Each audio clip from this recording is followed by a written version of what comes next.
Good morning. Episode one of Legit Small Business, title pending. I'm just gonna throw that out there. I wanted to start a video vlog type deal. I don't know yet what we're gonna make it into, but of actually running a small business. So, I mean, when we started out, we were, I had a job at a auto sales company, and to be honest, I never liked sales. I was a student at University of Washington, then a teacher for a while, got laid off, went into sales because I was slinging pizzas while being a parapro, technically. And I didn't really know what to do after being laid off, so I knew delivering pizzas wasn't what I wanted to do, so started selling cars. And anyway, ended up, long story short, at this place where suddenly I was doing logistics for border crossings through Canada of vehicles into the States.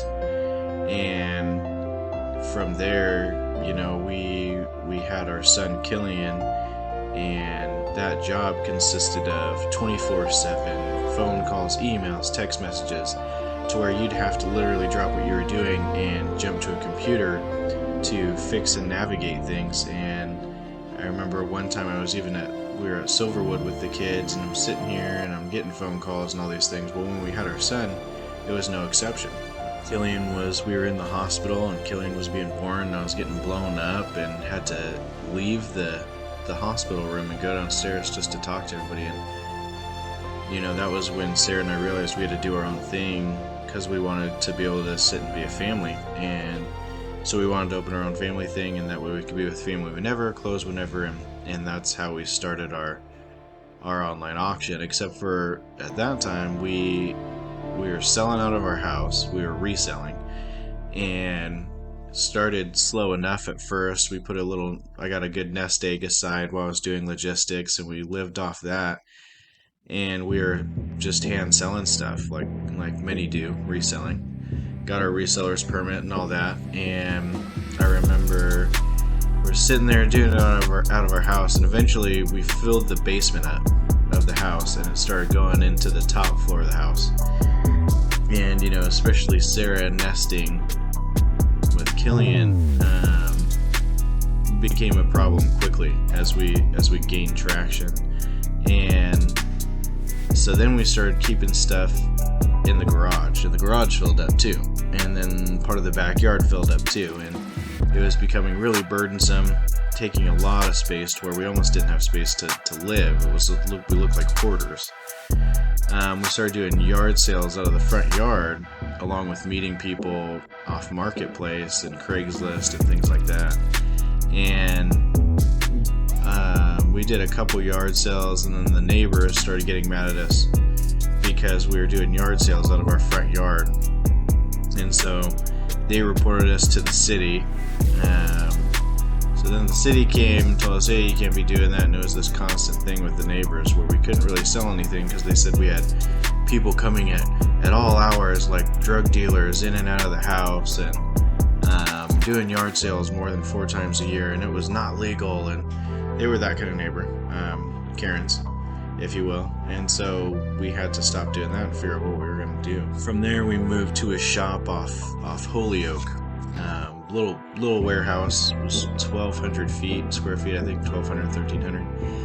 And started working out of there. Got a little banner put up and just started doing what we could. It was then we learned about all the licenses you need and all the fees you got to pay, how to become bonded, how to become insured, all those things. And we started selling out of this little warehouse. Well, another way we sold was through an auction company that we kind of befriended, and after a while we realized, well, we're paying these fees for the auction house. It'd be nice if we could just auction off our own stuff online. So we started looking into that. But strict laws and things like that prohibit you from just holding quote-unquote auctions online unless you have an actual auction license, like you were to just do regular auctions. So we learned all these things about jurisdictions, red tapes, type deals, and got all the licensing we need, got all the insurances we needed, got all the bonds and all the things, and we started doing our own auctions. And that's really how the auction was born there. From there, we kind of grew, and we went from this little warehouse of 1,200 feet to suddenly we had both bays, the connecting bays, and we were working on both. Actually, but they weren't connecting. That was the problem. So there was a bay and then someone else's business, and besides that business was another bay. So we'd have to literally go around this business to and from for like dropping in one spot and loading in the other spot and all this stuff, and it became really difficult, really.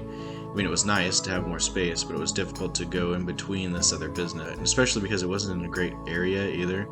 We had people like camping out on the side of the buildings, and they'd wander through in the middle of the night, so we had to make sure there was a security system and cameras and all this stuff, and it was kind of shady-ish area, mainly because it was tucked away and all industrial, and easy spot, I think, to have people lurk around.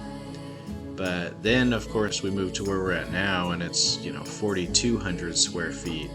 And even then we started packing that full and had to get the conjoined bay next to that because we needed the space. And now we're in kind of a good spot to grow again, because we've put together systems to keep us from having to need more space again in any time in the near future that we can tell anyway.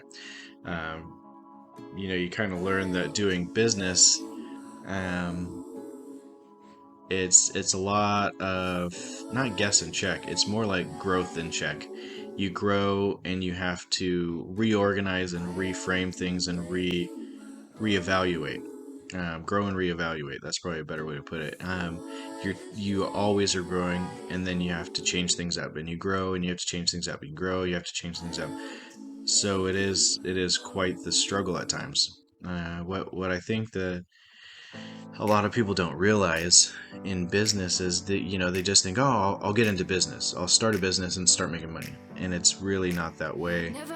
We learn quickly that you've got to give yourself a year or two of just probably not making anything. You're probably losing money. If you are making anything, it'd be very minimal. And then as you do these changes, you create new processes, and you get new programs, new ways of doing things. Usually that adds cost too.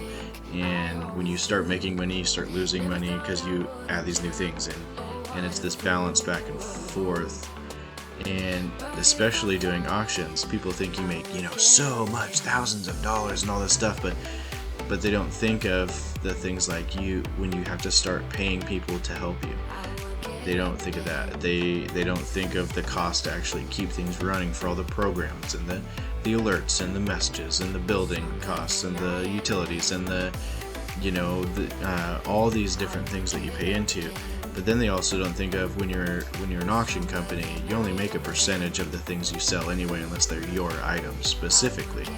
If they're your items, then you just pay the fees to run it, But when you have other people bringing you stuff, you only make 30 or less % of that, typically speaking, and of whatever it goes for. And that's not including all the stuff you have to put out to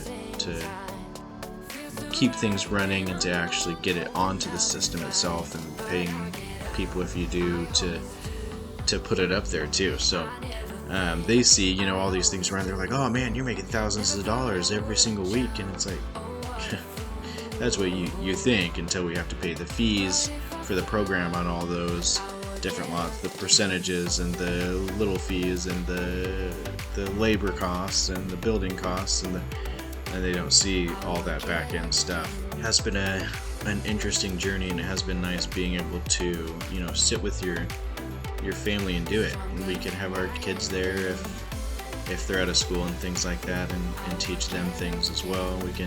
Me and Sarah can be together and not worry about, oh, I've got to run to work, I'll see you when I'm done at 9 o'clock at night. The reality of what most people deal with. You got one spouse that will work in the mornings and one will stay with the kids, and then they basically flip-flop at night just to make ends meet and things like that. So it has been nice in that sense.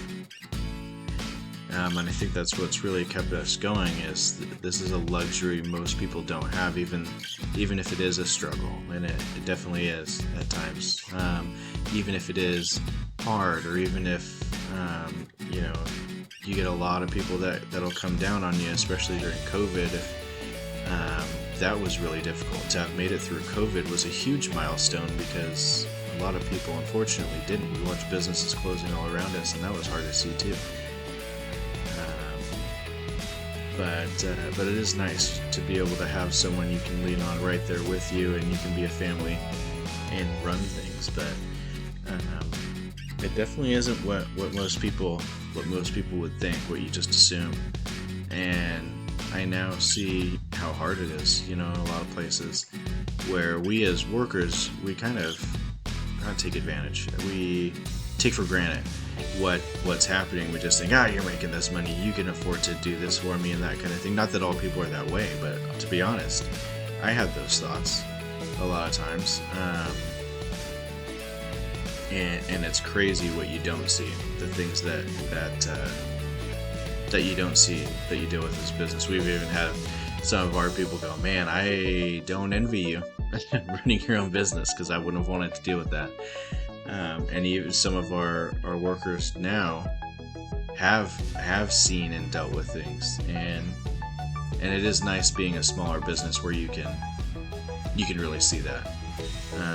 When you're small, it's a little easier to see all the inner workings of what happens, versus when it's a bigger company and everyone has their little areas and do their own thing and don't really interact, and you get more corporate. You don't really see all that. You kind of just see your area, and the ins and outs and the ups and downs and the things that could be improved and that are great in your spot, but you don't see all the other things. And so that is nice. That is nice to be able to see all that. We are getting to a point where, me personally, I deal with a lot of, not micromanaging, a lot of back-end stuff, books, and because we don't have people for that. But dealing with all the books and all the things like that take up a lot of the day now, or the questions, concerns, the buyouts, all these little things that we do. I do most of that end, and Sarah deals most of the front end and workers and customers and things like that.